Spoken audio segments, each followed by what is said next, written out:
Me llamo Ana Isabel García del Monte, soy fisioterapeuta, administradora de la Clínica Fisioterapia Noroeste.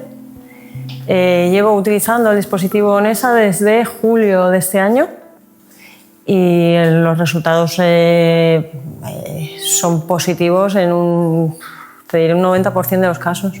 Sobre todo que da mucha tranquilidad al paciente.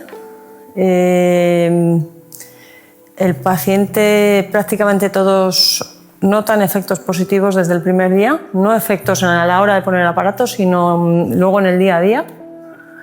Cuando llegan a la siguiente sesión, todos refieren mejoría.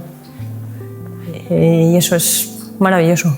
Pues he tratado vejiga hiperactiva con muy buen resultado. He tratado dolor crónico, una sensibilización central tratada por mí, por varios compañeros, y por mí, con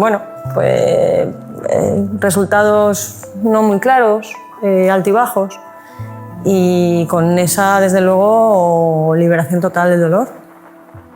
Total. Luego he tratado síndromes de ATM y bruxistas, alteraciones de sueño.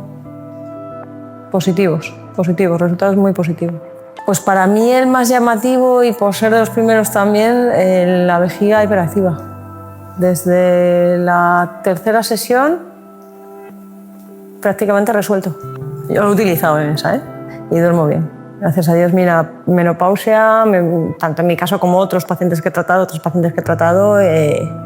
ayuda mucho a las alteraciones del sueño.